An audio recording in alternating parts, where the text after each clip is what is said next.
call to order the February 17th meeting of the Lancaster Planning Commission. If you could please stand for the Pledge of Allegiance. I pledge allegiance to the flag of the United States of America and to the republic for which it stands, one nation, under God, indivisible, with liberty and justice for all.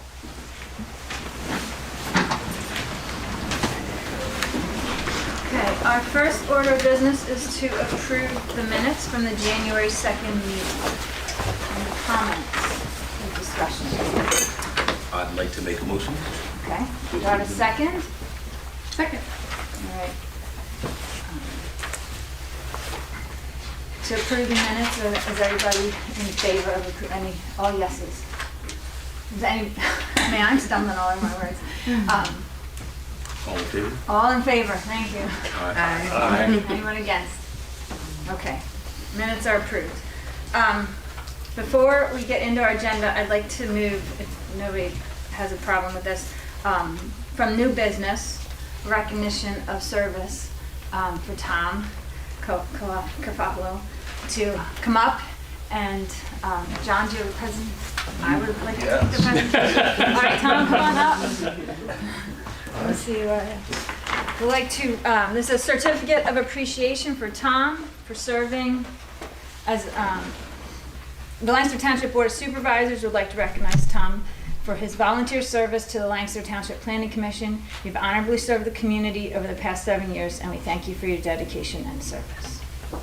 So Tom, thank you very much. Thank you. You guys got to pose for a picture. Come on now. We have to do the Yeah. It's the law. handshake here. All right. Thank you, it was a great time. Thank you, Appreciate Tom. the opportunity. Good luck with, Good luck with everyone. you're over in East Hempfield now, right? West End. West Hempfield, okay. I'll let them know there. Oh, okay. Yeah, thanks, Tom. It was a real pleasure to work with you. It was, thank you. Okay. Next, are there any public comments or participation not on agenda items not listed? Okay. So we'll move on to our first stormwater management plan. It is LTPC 332 80 Jackson Drive Stormwater Management Site Plan, and this is an action item. Good evening, Dave Bittner Engineering, and Dave Costello is here as well, the property owner. So Ben actually just informed me that it was almost exactly a year ago that we were in front of you before for this as a briefing item. So it has been before you, but I'll give you a brief overview, as I'm sure you need some refreshing since it's been so long. The project's located 80 Jackson Drive, 1.6 acre lot, R1 residential zoning district. The little Conestoga Creek is on the western boundary of the property. There was a large wooded area at the rear of the lot that's since been cut down. There was also an existing house there. Since we were here before, that house has also been removed. Excuse me. Since we were here, because of the disturbance with the trees, we talked to the Conservation District. We actually had to go through and process an NPDS permit for this. So over the last year, we've been working on processing that, going through that, and we got the approvals on that late last year. So that is completed. So again, just to give you a refresher on what we're proposing here, with the existing dwelling being removed, there's a new dwelling that's going to be installed in its place. We are relocating the driveway from the southern side of the lot up to the northern side of the lot. This was a low end and it came out on the low side of the house. So they want it up here so it comes in on the first floor elevation. Stormwater will be controlled with a infiltration trench at the rear of the lot. Sewer will be connected. There's existing lateral that goes back to a main that parallels the creek back there. Water will connect on the existing lateral that's in the front, for those that would have been used for the existing house. So that's, I have a brief overview of the project. We've gone through several reviews with the township as well. We have this latest letter from Ben, which has a couple of minor plan items on it. We have 2 waivers that he is in concurrence with as far as approvals. and has other financial security and agreements that we still have to go through, but that's all in his letter as items yet to be resolved. So, as far as the two waivers, the first one is for loading ratios for the stormwater facility. Again, it's an underground infiltration facility back here, so we're just over the allowable requirements on that at 5.2, and we've got concurrence with the geologist that he's okay with those increased loading ratios. The second one's for minimum pipe diameter. This is specifically for these pipes over here underneath the driveway, for pipes outside the right-of-way, underneath vehicular loaded areas. 15 inches is the minimum. So we're asking for these to be 6 inches. So it's under the driveway. We don't have a ton of drainage area going to them, so there's adequate depth to provide the strength that's needed there with the vehicular loading going over top of it, and they have adequate capacity to handle the 100-year storm. So that's where we are. If you guys have any questions, I'd be happy to answer. Do we need to have any understanding of what's an NPDES permit associated with this? An NPDES permit is a very standard type of permit anymore Okay. for any area of disturbance that's more than an acre in size.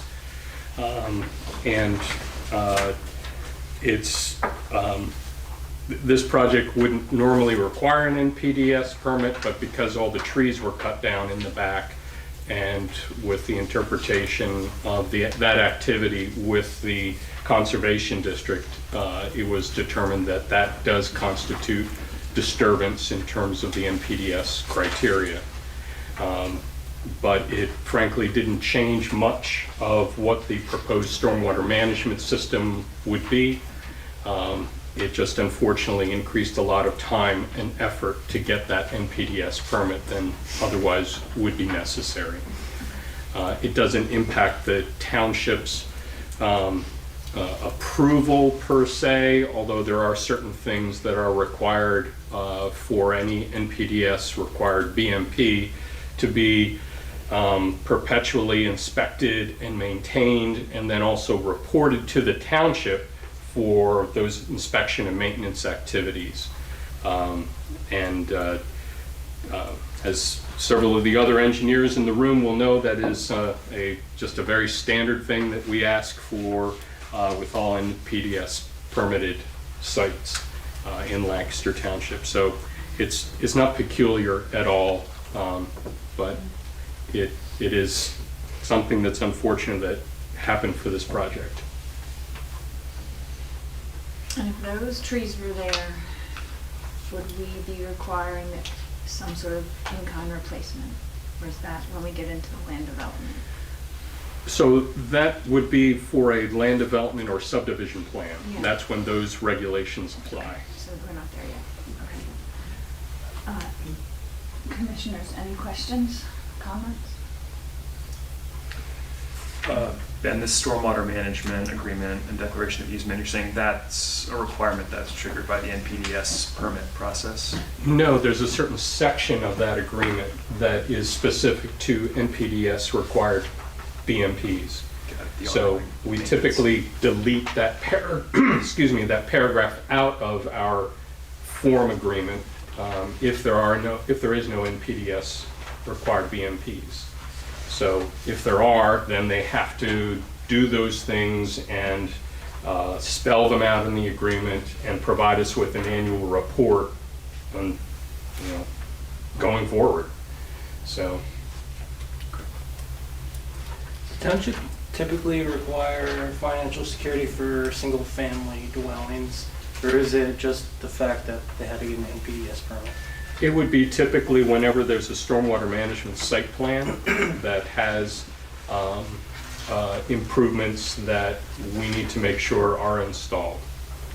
Yeah, just the way I've seen it in other townships, the MPC does allow you to withhold your CO if you don't require financial security, if they don't build the stormwater facilities to the plan. And that's not how we do that. Okay, understood. Do Do you have an estimate of the percent impervious before, when the old structure was there, and what the increase will be with the new plan?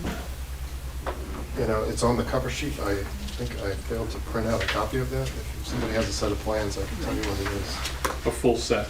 Does anybody have a full set? Did or you, is did you able put that to- in a? I only gave you a couple selected sheets and it wasn't the cover sheet.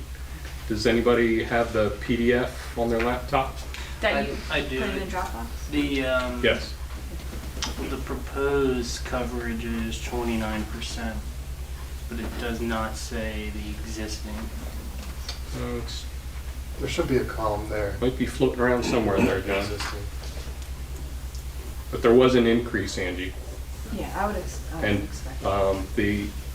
the new value is less than the maximum impervious coverage allowed by zoning. It just has the required and then the provided. Okay. The required is 35%. Yeah, maximum required. Yeah. Okay.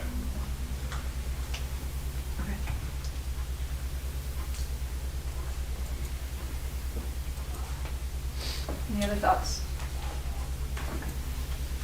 Well, this is an action item.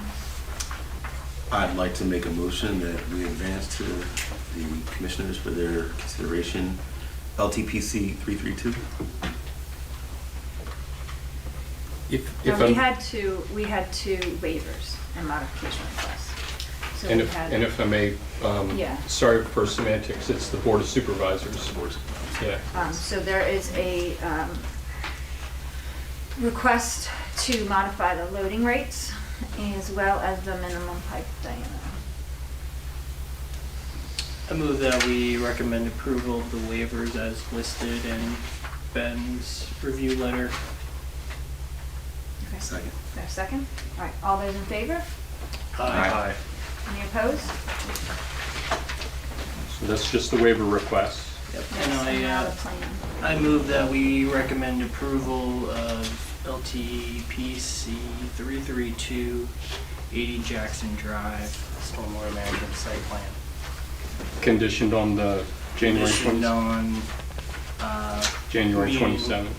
Ben's review letter dated January 27, 2026. Okay. Thank you. We have a motion, any discussion? Do I have a second? Second. All those in favor? Aye. Any opposed? Okay. Thank you. Yep, you're welcome. Okay, now we will move on to subdivision land development plans, and the first one on the agenda is LTPC 272, Southern Village Phase 4, a field change request, and this is a briefing item.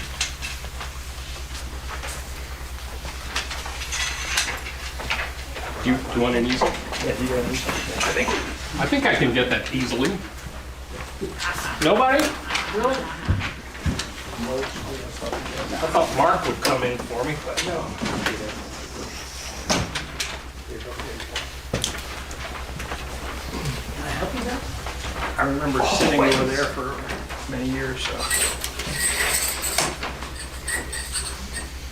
Oh, yeah. Oh, wait a minute. No, you didn't get that one.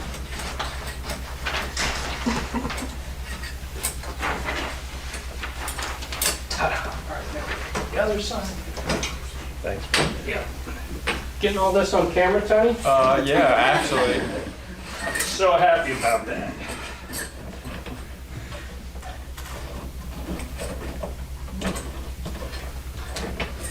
Fortunately, got a couple geezers doing some old technology here.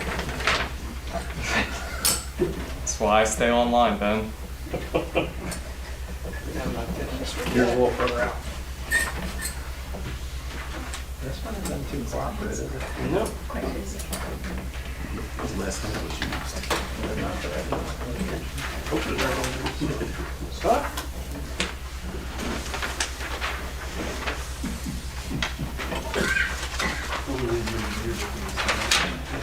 This is one of those.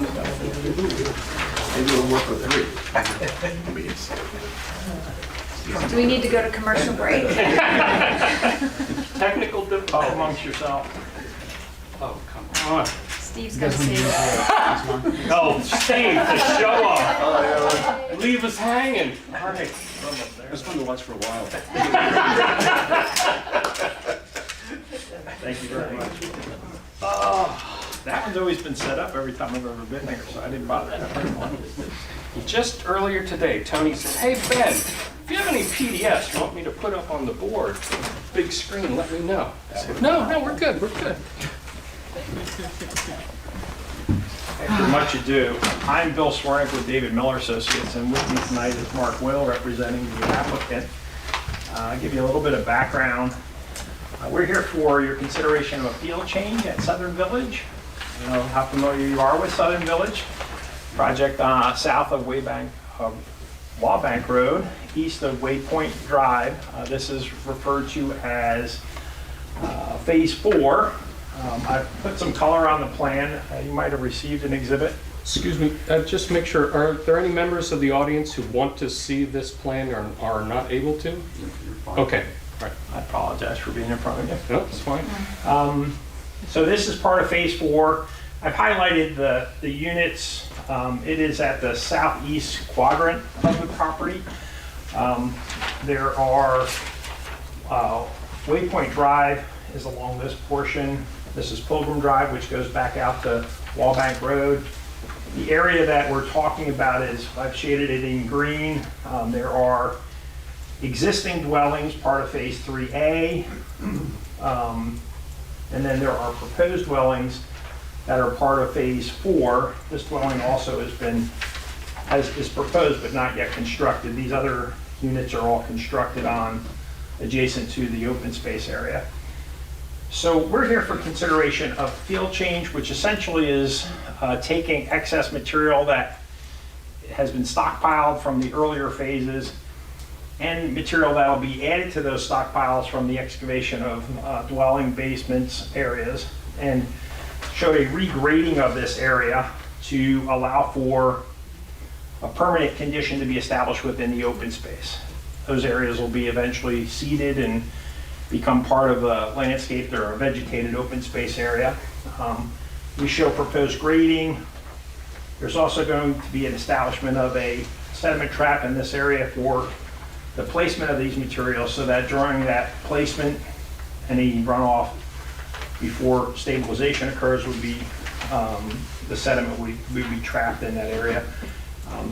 This is the Conestoga River, pretty steep embankment. There's a greenway, but we're not getting into those areas. It's really the areas that are presently, I would say previously had been disturbed, and all are part of the earth disturbance area within the MPDS permit that's active for the project. Our goal would be to not have to haul these materials off the site, have trucking going someplace else with them, but rather to distribute them on the site and allow for the establishment of this open space area. Yes. At its highest point, and I'm assuming it's going up there in that kind of the corner there, the circle. Mm-hmm. What difference in height are we talking about? How much of a change from where it's at now to what it will be, you anticipate? So right now, the top elevation of, there's already an embankment here, or a pile here, is roughly 320. It's going to go down to 300. So we're going to drop the elevation of that and flatten it out by 20 feet. Okay. It'll be lower than, What's currently there is materials, the materials that were from the other phases? correct. Okay, but before that, the other phases materials was dumped there, we're talking that's an additional 300 feet? Oh, no. Okay. No. It is probably, I'm going to estimate it is probably about grade. The grade that was through here before this recent stockpile was placed is about the same that we're going to establish. This whole area was disturbed with the quarrying operation that went on. This entire area was, they dug the quarry. This is where the spoils were placed. So this whole area was disturbed during the quarrying operations years and years ago. I don't know if I'm answering your question. If you were to go out there before this recent stockpile was placed from the other removal of materials elsewhere on the site, the grade that we're establishing there is about the same as before the recent stockpile was placed. Does that answer your question, or? Well, Are you sure about that? Because on your approved grading plan, the existing grade there was 286. I'm not sure where you're looking, but right through this, if I'm just approximating, this is, Yeah, but the existing grades you're showing on there are your stockpile grades, not the existing grades as it existed when before the stockpile was there, yeah. when your grading plan was approved. It's gonna be, we're gonna approximate, I think, before the most recent stockpile. I guess I'm not sure what I'm not sure, the conditions that are out there are gonna be created to allow for a stable condition that's basically usable. I don't know if that's answering your ultimate question or if there's more concern with relative to. But I'm just wondering what it looks like, and what it will look like once it's all deposited. So it's going to be a gentle grading slope that comes down on this side, comes down this way, and then there's going to kind of be a terraced area that also grades down. There'll be some sloping conditions along the edge of it. But the open areas, these weren't intended to be fields or athletic fields or anything. They're just really intended to be open green areas for enjoyment of the residents. And it could turn into a nice, hill for sledding or something at some point. I would say it's a little steep on the side towards the river for that, but it could come down this way, sure. It could come down that way. Bill, these were materials you had in excess of what they thought would be produced from the construction? Is that why you're in the situation where you have more? Correct. Okay. And you don't have a visual that shows the net, so you have your approved grading plan, and you have what you want. You don't have one that shows the difference, like, okay, this area is gonna be 2 feet higher, this is gonna, like. Well, this kind of shows that this grade is surveyed information, then this is the proposed grade in the bold. Again, I'm pointing to this, I don't know if you have and can otherwise. I'm just trying to get a witness this grasp on plan. what the difference is between the, It varies across the site. yeah. So for instance, we have a stockpile at this location where I'm pointing, which is closer to units 241 through 239. The grade there is about 300. It's going to go down to 296, but be spread out. So it's about a 4-foot cut. And And then as you I'm go sorry, across- and I'm not trying to grasp what's there now and what it's gonna look like. I'm trying to grasp what was approved, and then what you're requesting it to Oh. change to. Yeah, I don't really, well, I did bring along the approved plan, so, and I think this is, this elevation through, and again, there's 2 different areas that are concentrated, where we're gonna do this cut fill balance, if you will. This was like 88, I think is the point that, And Mr. I'm looking at that on my computer, that's what I have. Yeah, that's about 288. That's going to be 300. The, And then this area was roughly 290, okay, 294, that's 4 to 12. about 4 feet. And well, this is about 18 feet actually higher. Does it affect anybody's view that is purchasing those homes? Did they have a view of the river that will be obstructed? There's no real Is there view of the any- river. Because it drops down, right? It drops down, yeah. There's a pretty significant vegetated buffer, if you will, that starts, at the top of the slope and it's continuous down. We're not going to touch that. Bill, can you describe the change for what people will see out their rear view windows? Not view, sorry, the windows out of the back of their house. So this ground will be slightly Or- higher for these units. For lots 243 to 247, essentially. Looking out that way, I think you called it a terraced condition. Yeah.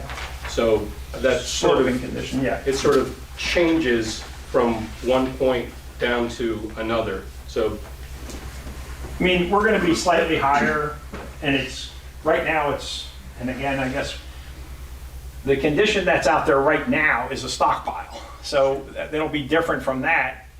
I don't think any of those residents perhaps appreciated or witnessed any condition other than it with the stockpile. It's been that way for a long time. So it will be slightly higher than the design information, but it'll be,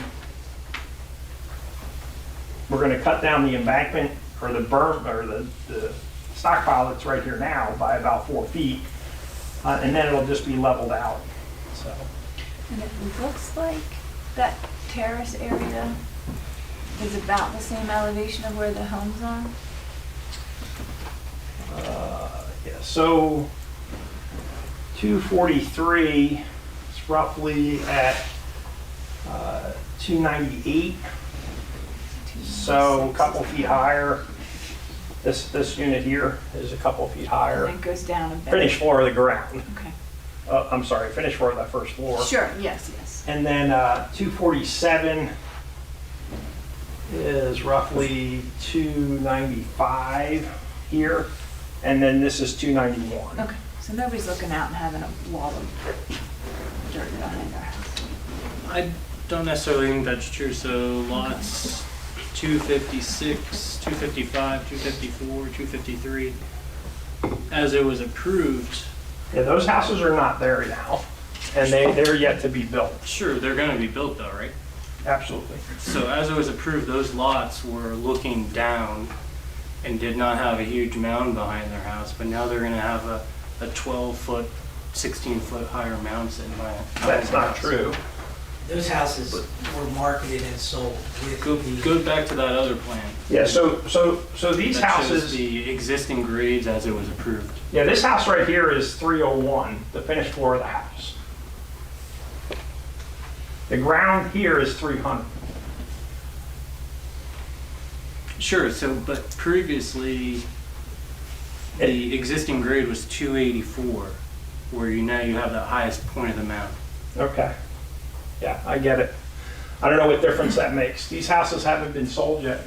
Bill, all the houses in phase 4 Yes. have been sold with the understanding of the new grading plan. Okay. I guess what we were trying to do is have this, just a gentle area in the back here. Before there, I mean, if we hadn't come to, with this revised plan, the stockpiles that were out there, I guess they would have to be manipulated, but the goal here is to really allow for this material to be spread out and for this area to be a little bit more usable. Where's the floodplain on this plan? It's probably at 3, or I'm sorry, 2, yeah, way down 234. Can you talk about drainage of water through that area? So Sure. then up around 258, I think that's the higher point. Right. 247 is lower. Right, so this is basically forming a broad draw here, swale through here, and then there's also concurrent, a swale that draws this way. So the water generally concentrates into this broad area as it did previously. You don't envision any ponding behind those houses? No. Okay. Do you still intend to create that tot lot that's shown on the approved plan? I think there's a discussion about maybe something other than a tot lot. The aging makeup of the community is a little different than when it was originally envisioned back in 2002 to 2004. There was an option for a recreational amenity subject to approval by the township, and that has been changed to a gazebo with a walking path and some shade trees.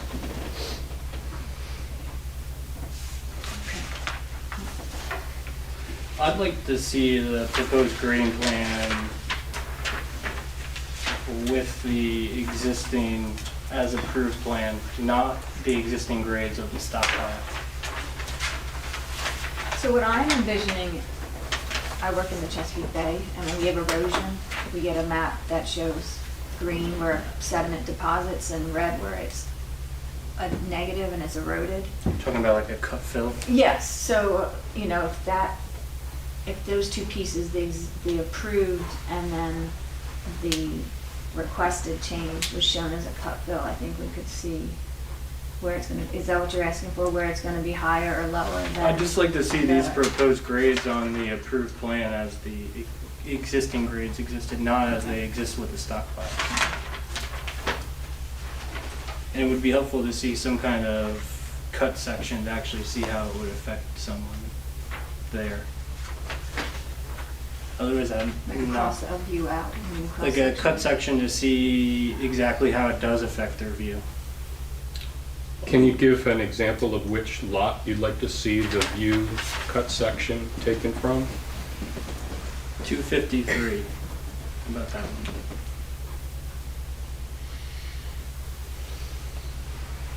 Familiar with what they're asking about? Sure. Okay. I'm not sure what the, I guess I would, well, we're happy to do this. I don't understand the benefit of doing it. I don't know, we haven't marketed these units with this. Like, I don't know if anyone has appreciated it from the previously approved grading condition for the open space, but we're happy to provide that to you. I'm not sure what the advantage of providing that information to you, so, but we can do it. Thank you. Have any of those houses been sold? I don't believe so. They're under agreement, yes. Under agreement. All the walkout conditions, Bill, have And- been eliminated. But everyone. And that's they're purchased based on this understands. plan. Right, Yeah, so, I mean, but we can provide that information for you. Okay. Well, since it was a briefing item and there's some additional information requested, are any other comments or questions? Okay. Ben, did you have anything else to add, perspective-wise? No, I think the discussion is right on target with where it needs to be in terms of evaluating the request. Gone through several technical and administrative things on my end, and this is the appropriate nature of what the Planning Commission Okay. should be looking at, and the public forum to look at a convenience to allow the developer to change what was on the approved plans. Okay. So this is a convenience for them. Okay. Well, thank you for Thank your you. presentation. Yep. Okay, the next item on the agenda is LTPC 311, the Lancaster County Correctional Facility. This is a briefing item of the land development plan. Good evening. Do you want your, is this in your way? No, Okay. I'll stand here. Thank you. Dave Miller with Route 2, and I'm here with Linda Schreiner, the county's purchasing director this evening. Just wanted to give you a brief update as to where we are with the prison project. We've submitted land development plans, and they're currently being reviewed at the township level. Very consistent with the sketch plan that we presented to you very recently. And concurrently, we've submitted to the Conservation District for their reviews, stormwater, MPDS, erosion control. We've submitted to the city for water and sewer service. We've submitted to the fire department for their review of hydrants and access and emergency access. And so we're moving through all the steps. I think we're moving along quite well. And looking forward to, we're hoping to be back before you in March to discuss in more detail. But if you have any questions this evening, I'd be happy to answer. Anyone have any questions? So I had some questions on the pedestrian movement through the site. So as it's proposed right now, there is a crosswalk at the access drive on Highland Ave. Yes. but doesn't really go anywhere. Yeah, that's correct. Is there, That's required by PennDOT. okay. It's a crosswalk to nowhere, we recognize that, but we're meeting that requirement. The access drive into the site does not require crossing the pedestrian access going up to the building does not require crossing the access drive. So there will be a sidewalk on the side of the access drive without having to cross? Yes, Okay. yes, yes, 10-foot wide pedestrian access through there. Quite nice. Is there a proposed bus stop that will be here? There's a bus stop currently at the Greenfield Avenue intersection. Okay. That's going to be moved further south in our frontage with an actual bus stop or a concrete pad at least, or resting area there. Close to where you're widening? Yes, yep, in that area. That's all been coordinated with our RTA. Okay, that sounds good. And the emergency access drive that goes underneath 222, Yes. will that be available for pedestrians to use and access the site? Because I'm thinking about a pedestrian that's standing at the intersection of South Prince, New Danville, Willow Street Pike. Their only way to get to the site is to go up towards Highland Ave, up that steep hill, and then make a right on Greenwood, and there's really no sidewalk access up that street. It would be convenient for them to have that ability to come up that emergency access drive. Yeah, so the Dirty Old Tavern is right there off of Queen, and which is a private property. There has been an agreement worked out with the owner there to allow the emergency access through there, but it does not include a provision for pedestrians at this time. So the pedestrian path along the proposed access drive will go up toward the prison, and then they can utilize the emergency access coming down from the prison building down to that area that you're referring to extend the access there. So someone so if they're close to the Dirty Old Tavern, they couldn't go under 222 to get to that emergency access drive, is what you're saying? Not, right, I mean, physically they could, but yeah, they would not have the rights to do that. Gotcha. Wasn't there a proposed parking lot that you mentioned that was going to be down there? How is that going to be accessed? Yes, so there's actually a gravel parking area there now, and that's going to be improved, paved, along with the extension of the emergency access to the Dirty Old Tavern. That's part of the agreement that the county has with them. And that parking lot, it can be used for trailhead access, but it also provides overflow parking for the Dirty Old Tavern, which is why they were amenable to that. So like, how would someone access that to use the trailhead then? They would need to go up the prison access drive and then down the emergency access. So the main access drive off Highland? Off Highland, yes. I see. Yeah, Got it.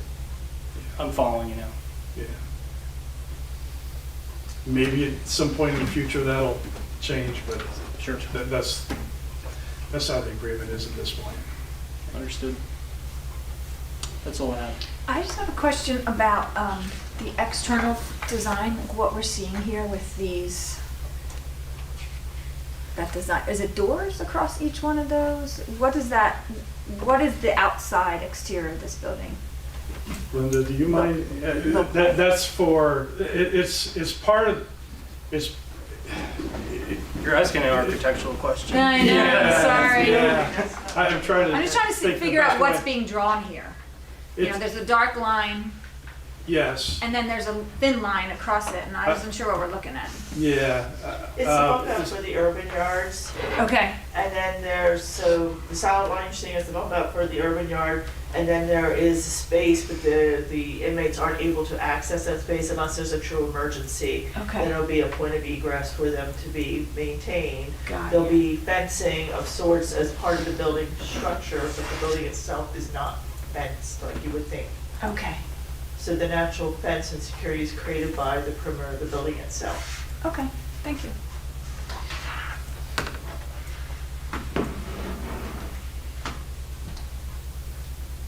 Any other questions, comments? Ben, do you have anything to add? It's a big project. Yeah, there's a lot of files that you sent us. Yes, yes, there are. So I'm expecting to have my review done this month. Okay, great. But there was a submittal made to Conservation District, and as of now, still no completeness review. Correct. So it's just a big whopper. I actually went and did a little history research on the size of this, compared as a dollar amount. Just using one of the latest swag numbers was 500 million as a top bracket. It would make it the second largest capital investment in a project, public or private, ever made in the county. Does anybody guess what the top one was? The Grice building. The dam. Nope. Enola Low Grade, 1905. Over 500 million, accounting for inflation. I believe it, the amount of fill that they had to use for that thing. And so much rock was exploded, lots of deaths too for that project, So anyway, just for giggles. But Okay. we got to keep it moving. Yes. So Okay. Anything I else? think we're good, yeah. Okay, All right, thank you very much. Okay, that will move us to LTPC 340, the Wheatland Middle School sketch plan. Again, a discussion, this is a discussion item.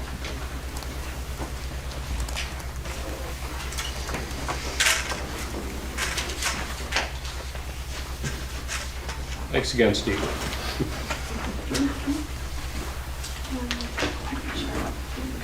Want me to turn on?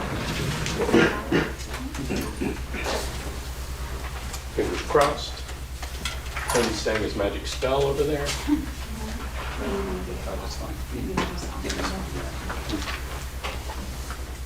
Once again, I'm Steve Gergley with Harbor Engineering, Connie King from Murata Maine Architects, Don Main, Julie Graham, also from Murata Maine.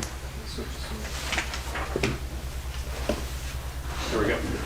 Matt Shields from the School District of Lancaster, and then we also brought John Schick from Ratu Associates, who's the traffic engineer for the project, in case there are any questions about traffic and the way we've looked at that so far. So, we were here last month with the sketch plan, got a lot of good feedback. Am I blocking the video? That's all right. Perfect. Got a lot of good feedback, I think, from the Planning Commission. We talked about everything, I think, at a high level. And we took some of the suggestions that were made and made some tweaks to this plan. We shifted, Murata Maine modified the building footprint a little bit. One, they condensed the wing connecting the classroom wing, which is a 3-story building facing Hamilton Park Drive with the Unified Arts portion of the building, and compressed that area to get that further away from the sewer and water easement and the wooded area and the steep slopes to a greater degree than what was done before. We also took the building and shifted it to the east about another 25 feet so that there's about a little over 100 feet from the nearest property line to the west for the building, just to try to create some additional separation from some of the neighboring properties and again from the steeply sloped wooded areas to the rear. We also took a look at the parking again. We added some additional parking on the south side of the school to provide some additional parking in the immediate vicinity of the school for faculty and visitors. And then we also, if you can just pan up a little bit, Connie, we also added a walkway from the connecting alley from Spring Grove Avenue to Alley X. There's a gate in that area. We added a walkway and a staircase that would go up to the track area that would provide an additional pedestrian access for pedestrians and students walking from the northwest down to the school without having to traverse Alley X. And we talked about that at the last meeting as well. We looked at the grading in that area, And until I think the track is renovated at some point in the future, we thought the best solution would just be to bring people up and to utilize the track as a walkway to get to and from school. So that's a highlight of the major, I guess, changes that we made. Generally, it's the same plan that we had before in terms of circulation and the scheme on the plan. If you remember, we're adding an additional turn lane on the access drive from 999 to Smith-Waddell Elementary in order to provide additional stacking area for parents. In that area, we're adding some additional parking as well on the south side of the parking lot to provide additional parking for faculty and also to offset some of the parking spaces that are going to be lost when the area just to the south of Smith-Waddell becomes available for student drop-off and pickup. And the way that that would work, again, just to remind you, is that they would split the grades for dismissal, maybe like K through 2 would be on the west side of the school, and then 3 through 5 would be on the south side of the school, and then the additional stacking lane from, or turning lane from 999 would create a lot of additional stacking area and try to organize that pickup a little bit better, or actually a lot better to prevent any stacking or backing issues out onto 999. We also had a gate proposed that would be able to be open and closed. The idea is that that would be closed in the PM for the pickup and possibly also in the morning. We're still looking at that. I know that suggestion was made at the last meeting as well. I think there's pros and cons to doing that. But all the pickup and drop-off areas, or the pickup areas, would come in from West End Avenue and wind their way through the parking area and do the pickup, which would provide a pretty extensive stacking area, about 1,600 feet for the middle school. And we also have a separate bus drop loop just to the north of that, which is only for the buses, and that would be organized for both schools to utilize as a separate bus lane, independent of the parent drop-offs and Hamilton Park Drive. So stormwater, we provided a conceptual grading plan. The stormwater would be managed primarily between the lower parking area and the upper Hamilton Park Drive, where the existing Wheatland Middle School sits. We talked about an ADA connecting ramp and staircase in between the two areas because of the grade difference, also looking at maybe making that some sort of an outdoor classroom space or kind of a creative solution to get folks up the hill there. And we also have bus parking for both the longer and the smaller buses that the district stores currently on the site, and organized a little bit better to the north of the stormwater facilities. And a small athletics bus office as well in that area. And all that was under the plan that we shared with you previously. So Ben had provided a letter, which is helpful to give us some guidance going into the land development plan. Our next step would be to prepare and submit a land development plan and PDS permit, including traffic studies to the Township, Conservation District, County Planning, et cetera, and bring that back for your review. But we just wanted to, again, present this sketch to the Planning Commission, continue to gather feedback as we move forward so that we can produce a successful project here for the district. So, How much did you shorten it?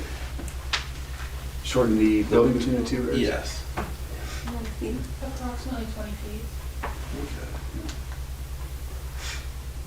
And then you added parking, so how much was that?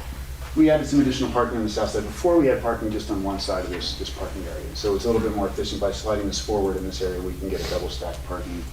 So we're exceeding overall on campus the number of parking spaces by about 100 for what we would need to have. But we're trying to get as many parking spaces adjacent to the building as possible. Right, but you're saying you moved the building 20 feet, but then you added parking space. Just one row of parking spaces. So that's 10 feet, 8 feet?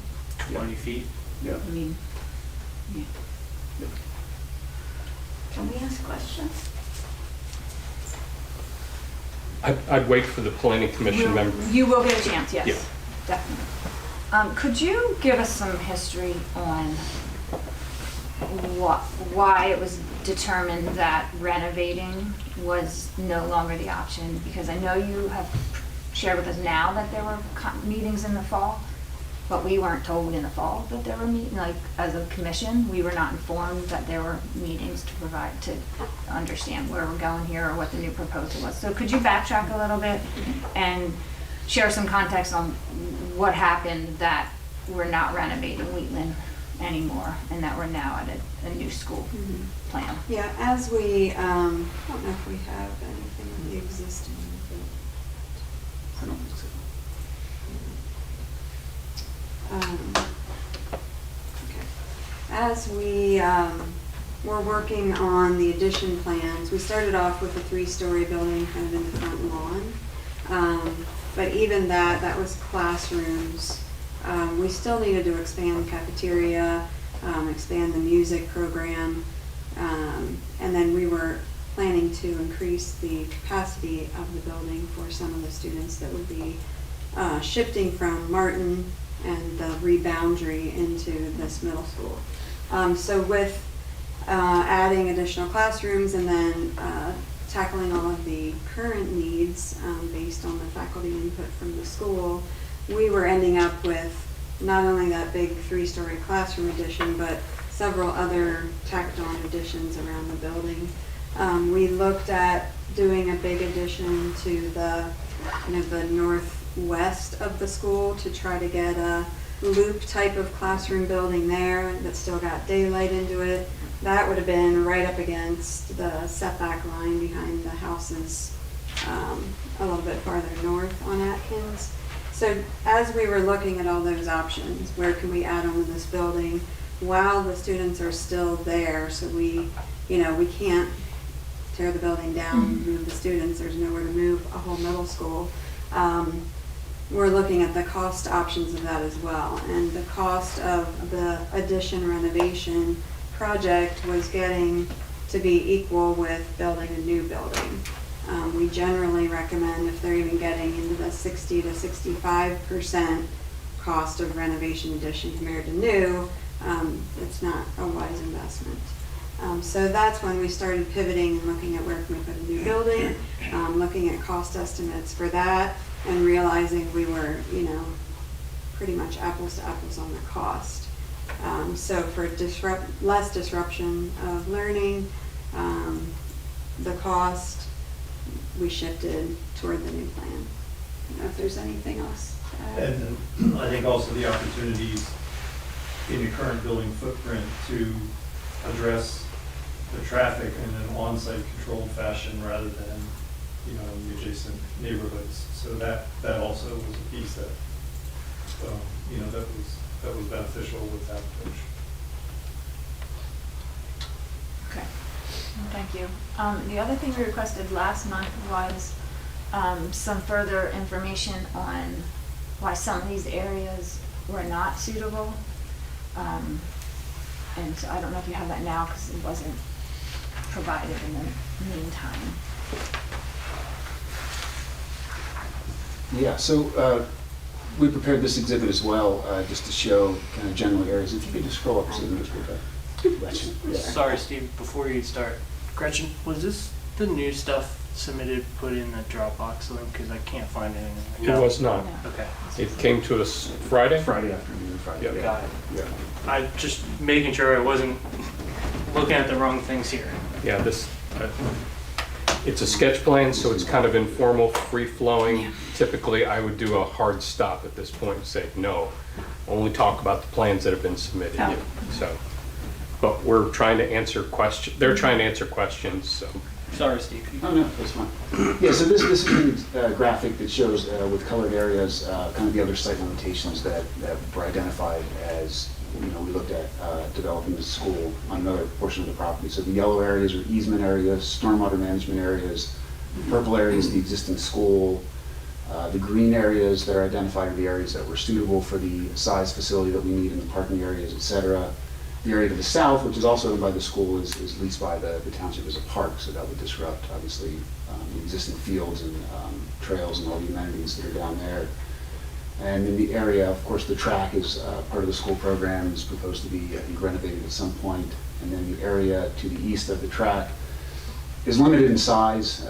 It's more of a low-lying area. Stormwater management would be probably difficult to impossible to manage in that area. And then it really wouldn't provide enough area that we would need for circulation around the school for parent drop-offs, pickups, buses, et cetera. And it also separated quite a bit further from the Smith Lloyd Elementary School, which we were trying to consolidate some of the drop-offs and pickups, particularly with the buses and the walking and things like that. So, at the end of the day, what we were left with is the area that we're developing was identified as the highest and best portion of the site to be developed for the school. If you didn't have that area, what would your second option be? potentially renovating, going back to renovating the building, be I suppose.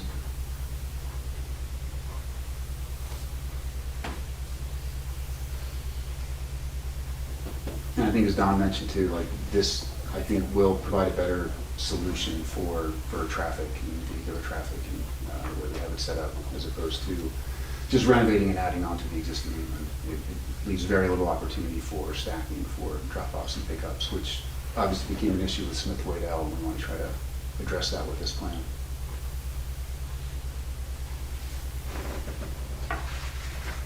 Any questions? You mentioned the gate, Steve. Mhm. Could you come back to that? So, did you say you are now proposing a gate, or? Well, the gate's going to be there for sure. The original idea and concept was that that gate would be closed during the PM pickup hours to basically force all the parents coming from into Wheeling to come from West End Avenue and stack through the parking area and then come up around the drop-off area. That's how you get a lot of the stacking area. And if we didn't have that gate closed, I think we would have concerns about people trying to cut in from Hamilton Park Drive, which would back up into the neighborhood there and kind of create a messy situation. So I think closing that gate for the PM pickup hours is definitely part of the plan. I think what you brought up, John, the last time is, do we want to close that off in the mornings as well? The original thought that we had was because the drop-offs in the morning typically don't create the stacking situations. People come, drop off, and go. That's really not an issue for stacking, and maybe it would be okay to leave that gate open. I can see your point too about maybe closing that off to kind of control traffic. Another benefit of that is if that were closed in the morning, it would probably allow for safer pedestrian circulation through that area because there's no sidewalk along Hamilton Park Drive and the surrounding streets. Could be one of those things that, I mean, the gate is definitely going to be there, and then operationally, it's looked at a couple of different ways once school starts and see how it operates. I mean, that's how sometimes these things flow as well. I know when we did the Smith Wade L project, we had a couple of gates proposed that were actually installed as part of the access drive to prevent people from cutting through. Matt, I don't think those gates have ever been closed. There's just not, it's not been an issue that we anticipated it was for people cutting through. It's been, Yeah, I've never seen it. Right. They have not been closed. Yep. Ever. Plus, y'all added the speed tables, Correct, on Hamilton Park which Drive. was not part of the original plan. Correct. So that Yeah. further restricted people making cut-throughs. Yep. Didn't stop me, though. Yeah. So what does your current traffic analysis say about the existing versus proposed, and then with full build out as the impact to the neighborhood and surrounding streets? Yeah. John, do you want to speak to that? Sure.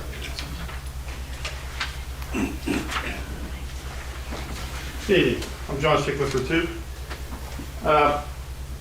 We've gone through, we've done some preliminary counts at all the points of access into the campus. Again, we were involved with the original traffic study for Smith Wade L, so we had good background information from those original counts. We had original projections of the way we thought traffic was going to be entering and exiting the campus. And again, we went out, we did do counts at the, coming off of West End Avenue, coming off 999, coming in the back way off of Atkins. We also looked at all the pedestrian movements as they access the school. So we got a good idea of all the traffic, which way they come into the site, which way they exit, including pedestrians. Looking at the volumes, comparing these back to the original report that was done for Smith Wade L, the volumes are really close to what the original projections were, where people were coming and going. A lot of concern, as Steve indicated, is really the afternoon pickup along the entrance drive coming up 999, the queuing in the parking along the side of the road.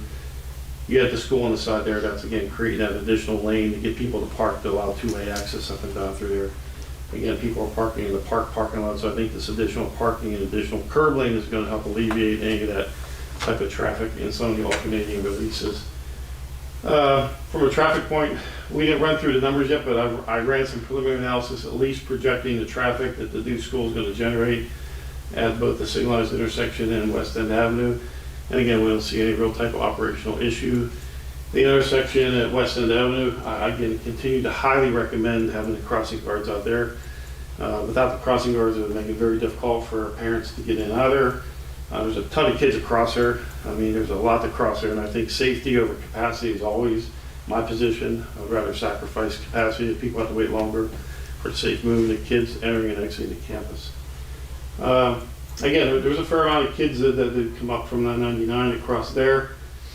I think there was a couple of graphics we entered, yeah. I don't know if you guys got this in your packet, but this was something we put together that shows students entering and exiting, at least to give you an idea from a walking standpoint. From our counts in the morning, and this is looking at a 3-hour window from 6 a.m. till 9 a.m., there's a total of 224 kids that walked to school in the morning that came in through different access points of sidewalks into the campus. In the afternoon, when they leave, it's 349. So again, there's a lot more kids that get dropped off in the morning and then they walk home in the afternoon. That's existing counts? Yes, yes, that's current counts we did. Again, the traffic volume coming in and out, again, we looked at both. Again, with having the control of the crossing guards, you do a fantastic job, the two of them out there. It really helps move traffic through there. We noticed the largest increase of traffic around the campus was really on West End Avenue. The southbound movement of traffic was significantly higher than it was when we did our original counts for Smith Wade. So that's where we are now. We haven't pulled together the final report. Again, we're working on some final numbers with the final population of the school. And again, we'll put together a complete report. And that report will show a comparison of what our original projections were with Smith Wade and where we are now. So it'll give us, we have a good baseline of what we were comparing with. So there are buses that come in now from Hamilton Park Drive. Yes. And in that way. Yeah, it's a real cluster. And they come in the morning, back. in the front there. They come in the back there. Like I think they're mostly buses that might be transferring students. Into the back, yes, the back and they parking come in lot. the back. So And the buses are even restricted to come out from 999 at a certain time in the afternoon where they can finally come back up to get through the parking lot. Occasionally one would come through there and they're kind of stuck there because it's blocked off at the top. Because they have at the top where at the T intersection, they were cut off and there's a faculty member or somebody's out there and they were directing people to tell them where to go. But in the morning, it's just, there's kids out there playing, there's kids crossing, there's parents dropping off, they're trying to diagonal park, there's buses coming. I mean, the circulation is really a critical element. I think we can look at the new layout with the circulation, what Steve was talking about. It really separates this traffic and then for pickup, keeping them away from where kids are coming out from the building. Keeps the buses separated, keeps the kids separated. Yes, that loop. And that's why I think that the crossing gate, Steve and I talked about this, was, it definitely makes sense in the afternoon. In the morning, we talked about it. Again, the kids that are walking from there in the morning, we get about 30 kids during that 3-hour window to come in there. But in the afternoon, we're talking almost 60 kids that exit to go out that way. So I think in the afternoon, with that being closed, being no sidewalk there, taking those cars away, at least gives them a safe path to get out into the neighborhood. You're talking about on Wheatland Ave, not Wheatland Ave, Hamilton Park? Hamilton Park, yes, yes. Yeah, one thing I was thinking about, if there is a gate there in the morning, there would probably need to be some kind of cooperation with the township to make sure folks aren't just driving down Atkins and dropping off right there in Atkins and having them walk. Well, if they can't make it right into the parking lot. You would hope that the parents would drive around there coming off West Avenue or sometimes people are in a rush and want to do what's convenient and fast. I mean, there would have to be some signs posted there that would say no turn between certain hours. You couldn't make a right turn. Again, the same thing, if somebody would pull in there, it's kind of a dead end roadway. If they drop their kids off, they got to turn around. So hopefully we can train the parents, after the first week or so that, they all have to come in off of West End Avenue. Would that gate be to the east or the west of the alley? Be right there, yes. To the east of the alley. You could come in and then just go down the alley. If it is to the east of the alley. You could drop there and just take a left down the alley. How many buses are there, for both schools from pickup or drop off? We're counting for 14, if I'm not mistaken. Between the two schools, 14. And that's indicated by the red arrows? No, the bus is the blue. Yeah, the bus is the blue. The blue is they're just totally separate. So they're completely separate from the parent drop-offs. So how does that work with all the bus parking spaces? Those are not part of your count? These. No, I know what you mean. So you have bus parking here, right? Are those going here? Some of them are, but that's also storage area for the district. Some of them, but not all of them. We utilize 2 bus lots for the entire district. One is at Wheatland and one is at Martin. Okay, so these buses go elsewhere. Correct. How do they get there? And are they included in the trips that John is analyzing? Our accounts would take into account those buses traveling in and out from West End Avenue. Okay, So they're at, we've counted those. okay. So we know what they are. But you said 14 is the bus loop that, you're saying just 14 buses are I guess going what's there? the current bus load to the school now versus what the future bus load will be? With both full-size and small buses, it is about 14 currently. I can't predict, it would probably increase with the extra capacity, but until we do the entire enrollment study and redistricting, I couldn't tell you if it's an additional 3 or 5 buses.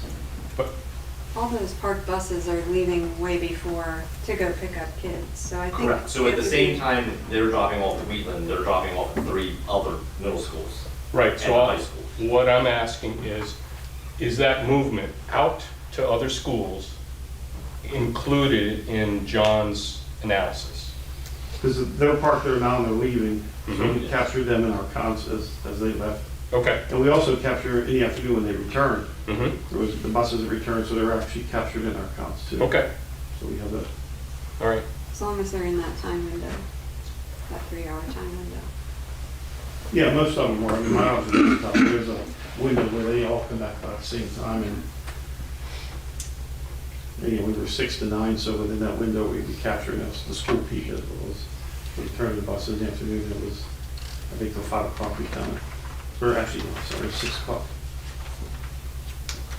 Yeah, I just personally feel a little disappointed that this information should be able to be discussed more openly, but if we don't have it here in front of us, it's hard for me to read it from the screen, and it's information that we requested. So I feel disappointed in the fact that it wasn't presented to us to be able to have it and look at it, to be able to ask the questions that we needed to. So I can appreciate when you did say that then, that we should have stopped the conversation at that point. I do want to also say to the gate that you're proposing for the track to be able to use at this point during inclement weather, that track is not cleared. So that would have to be something that the school district is willing to do, to clear that in order for students to walk safely and utilize that. Because at this point they can't. And I know with some of the alleys, they're not cleared because they're not dedicated roads, so it makes it very difficult for students within that neighborhood to walk and cross safely. I still have concerns that we're just spreading everything out and adding a whole bunch of road and parking lot to the community. The rain gardens, I've seen rain gardens at other schools around town. They become full of trash and eyesores adjacent to these schools. They're hard to, they're hard to fish all that stuff out, but it becomes full of bottles and snack wrappers and God knows what else. So they become not very sightly.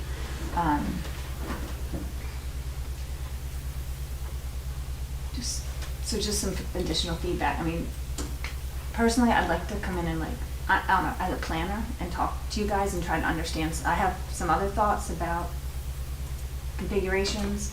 It seems like this is pretty far along, but I'd still like to come in and talk with you as a personal member of the community. But I'm concerned that the community and school district actually is losing a whole bunch of space in that bus circle that won't have a whole lot of utility to the community, whether it be the school community or the neighborhood. And that, yes, it's gonna be a pretty new school, but the rest of the area has very little utility than to move cars and buses around.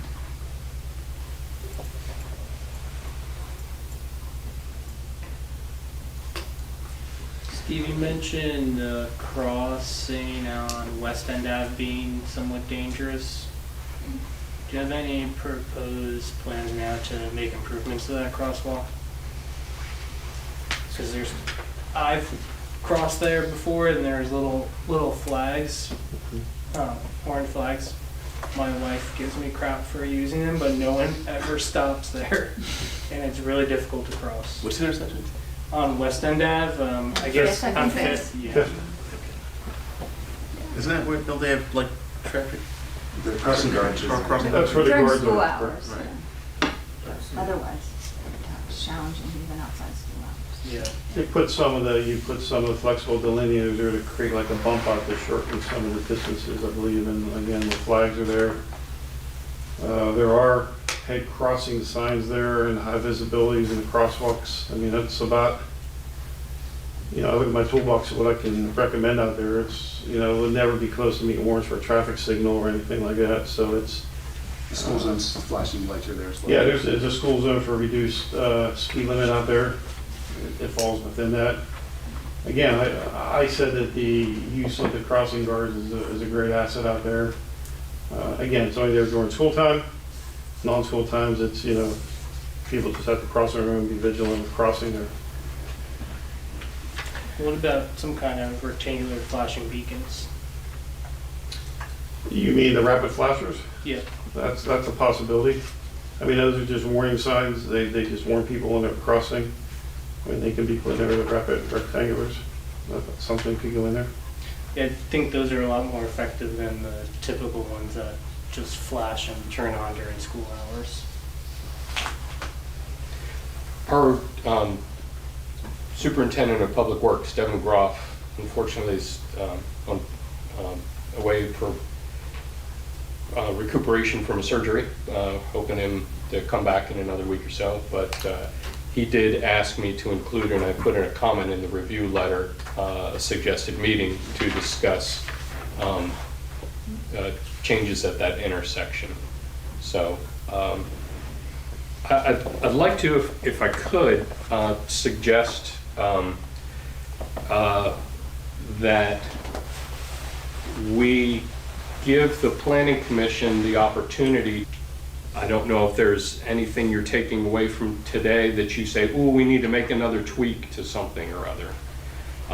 But I know it would be helpful to me if I were a layperson on the Planning Commission to have a brief narrative of the traffic issues that have been looked at and how some of that is playing out, because the diagrams, the arrows and the numbers, they mean one thing to a technical person, but are kind of hard to follow for a lay person. No disrespect, but I just think it would be helpful to have it in a narrative description. Now, this is a sketch plan review. This is informal. The applicant could just say, we're done talking about this. See you at some point. Or you might want to engage and sort of flesh some of these things out a little further. But it might be appropriate to provide that information, give the Planning Commission time to look at it again. Any other discussions that, you know, Planning Commission members might want to ask me, or ask, you know, like Angie wants to ask the school district individually, not as Planning Commission, but individually on their own behalf, because they're a resident who lives nearby. Oh, there's nothing wrong with that. But that might be an appropriate time to take a look at that and then reconvene at a future meeting at your convenience. But absolutely no obligation to do that. Mr. Shields, I would like to ask you, are you planning to reach out to the community to kind of make them more aware of the upcoming plans and changes as far as traffic is concerned? Only because I know that a number of them were very concerned about it, and now we're discussing gates. So then closure for people to not be able to kind of flow freely how they have. Are there any plans? Because I know the district did it for district people, but not generally for the community. So the Pumpkins and Possibilities meetings that you're referencing, and we also had meetings with faculty individually. So we did host throughout, it was like November, October, the Pumpkins and Possibilities meetings that were referenced before. That was advertised on all of our district social media and our public board meetings that we were hosting these, and they were open to the public. They were very low attended. We do not engage in community meetings discussing design until after we have approval from the township and kind of confirmed engineering. And then we engage, we have done it at all of our projects before, we did it with boroughs, and then we'll talk about some of the site details and features and collect feedback and to incorporate into our design. At boroughs, I can remember conversations about removing the baseball field and what would they like to see in the green space that would replace it where the existing building is being torn down from. So yes, we do want to engage the community and solicit the information and see what we can do to design. We don't often do that or have never historically done that prior to having a rough approval to move forward with the site development plan. I think like at least knowing it's a viable Yeah. plan. I think being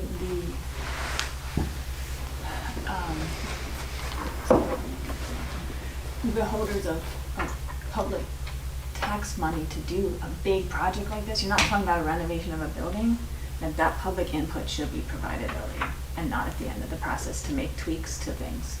But when this is a big community impact project, that should have been done in the forefront. Maybe it's not your standard practice, but that would have been a better path here to interact with the community up front versus at the end of the process.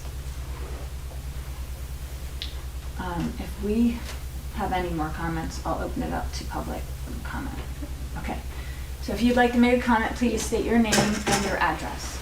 My name is Aggie Curley. This is Mike Evans. We are at 403 Atkins. We would be most impacted by the school if they move it where they're talking about moving it.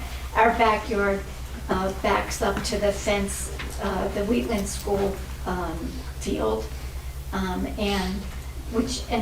what we saw online looked like the school is going to go directly where that fenced-in field is, which is directly behind our yard. Are you speaking about the school garden? I'm sorry? Are you speaking of the school garden? The school garden, yeah. So the first, On that plan, pardon me? on that plan right there, which house? We're 403. I'm not sure.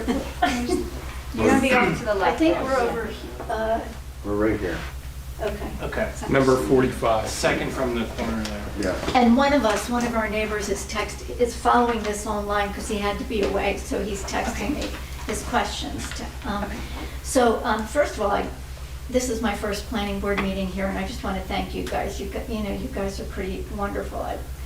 You asked my first question, and because we're most impacted, we were kind of caught off guard. Last we heard it was going to be renovated, and if there were discussions, in fact, we just happened to hear about this meeting.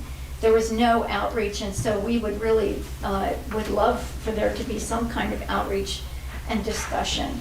And if the cost is the same of leaving it where it is, I know there's inconvenience, but it's the only one of the last available open space left.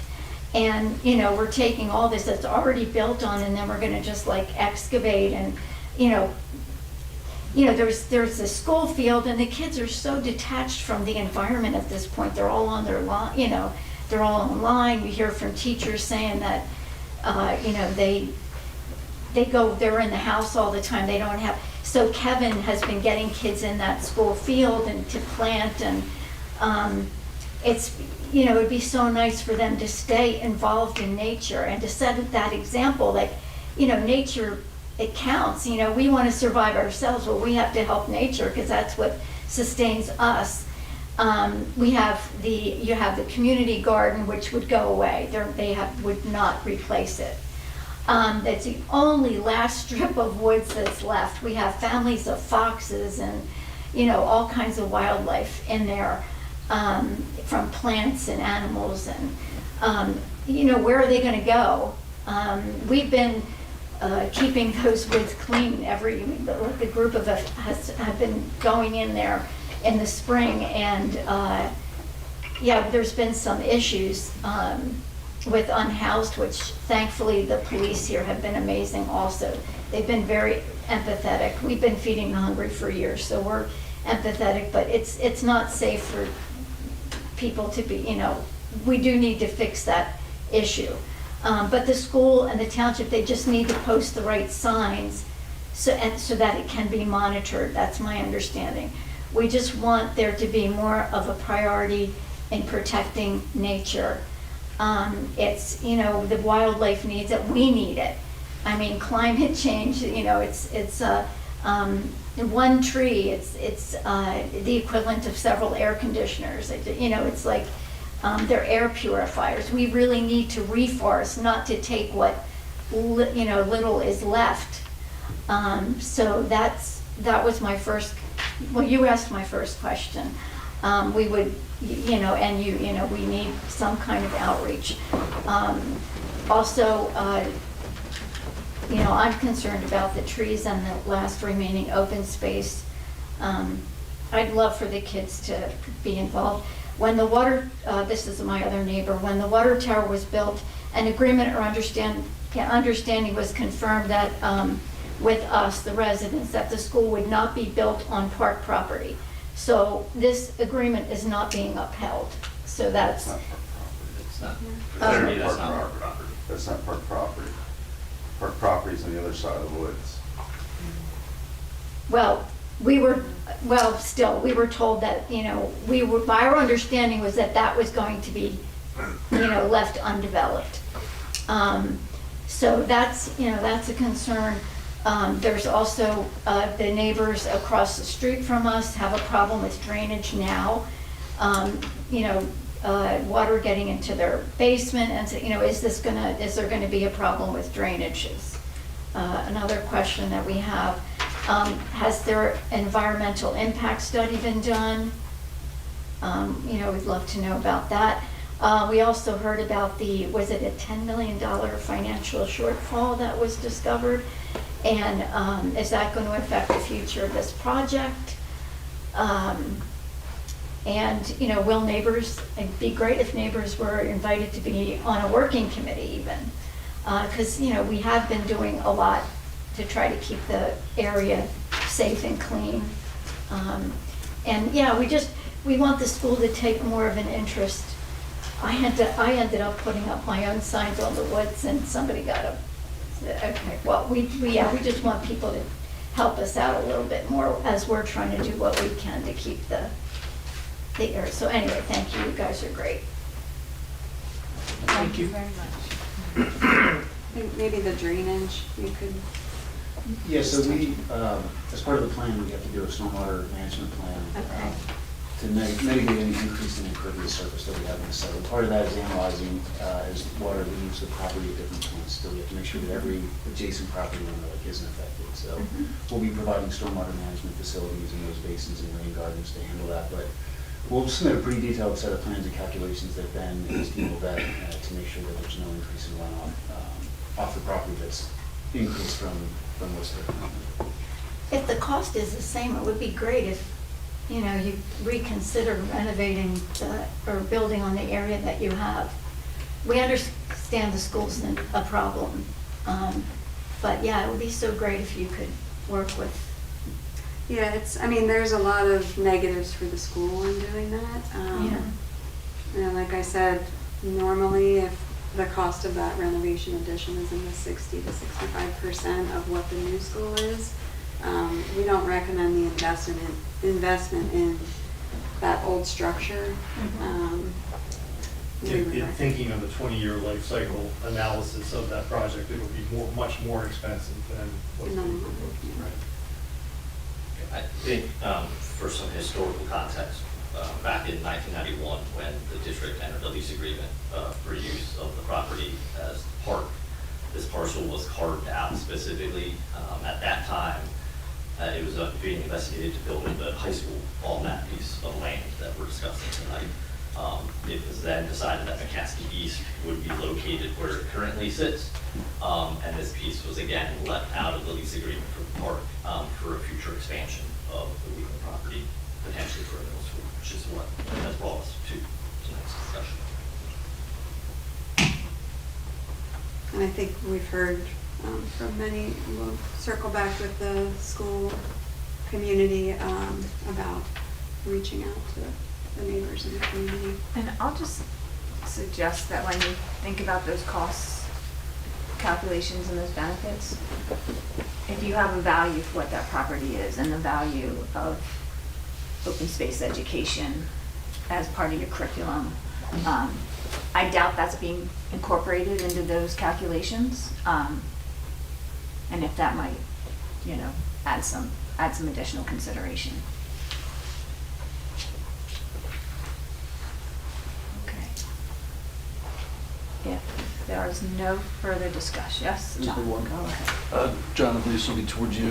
Do you have any kind of estimates or proposals of what traffic would be to the two driveways? So out the Southwest End Avenue, I'm specifically thinking vehicular traffic, as well as to 999. Like, how is that split? I think you said there's 448 vehicles in the morning, 373 in the afternoon. Do you know how that would split between the two? Yeah, we have turning movement counts at all those intersections, so we're going to base our distributions based on that same. Again, the school has their student information that they give us, so where students live. Also, the students that are being transferred here will be coming on bus from Martin. So again, we're basing our distribution, and again, some of the redistricting may impact some of that. So again, us cooperating, working with the school district on that. But again, we have specific turning movements, so we show each turning movement come into those 2 points. What's coming into the school, both buses as well as cars. Okay. And that's all going to be part of the traffic. So yeah, I didn't submit all that information. It's pretty hard to do at this point.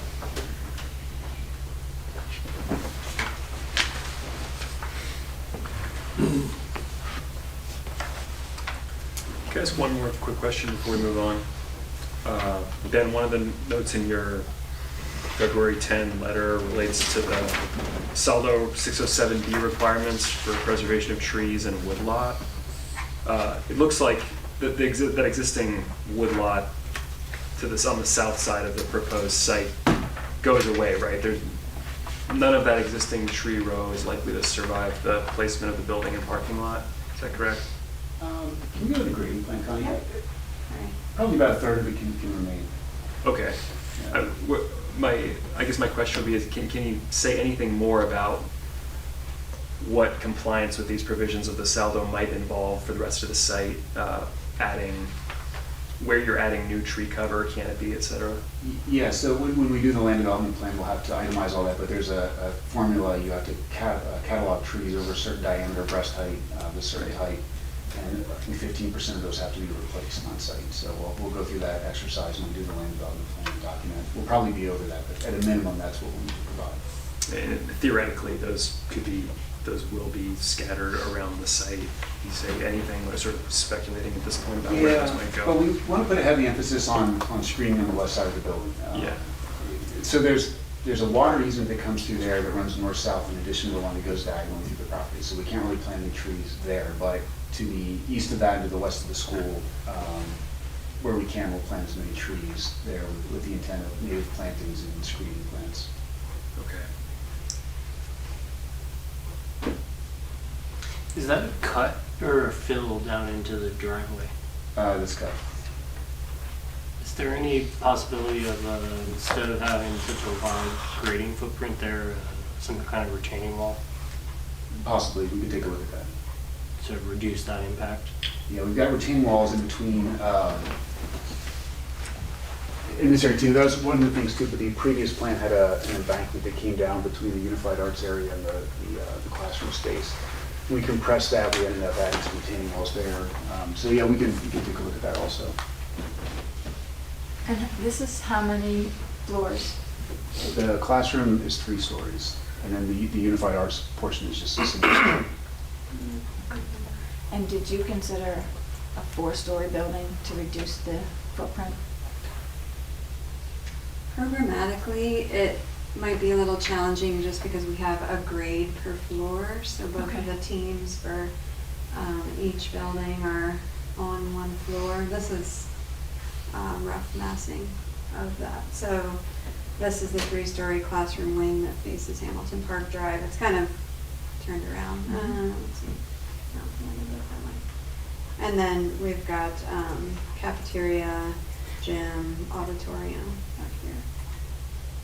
We started off with a sloped roof to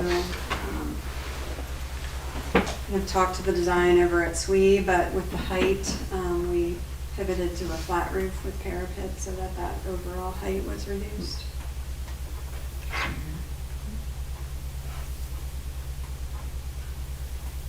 There's not an auditorium in the current school, is there? There is.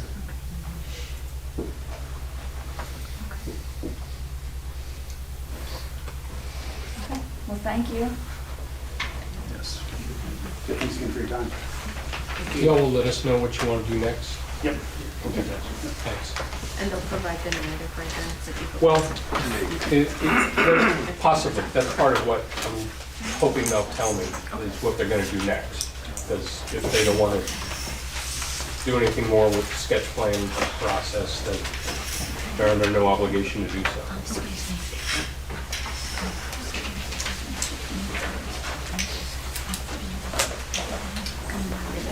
Want to entertain? Don't think we asked about if there's any other new business or old business. I'm not aware of any, but Then I will adjourn. Great. Motion to adjourn. A motion to adjourn our meeting. All right. All in favor?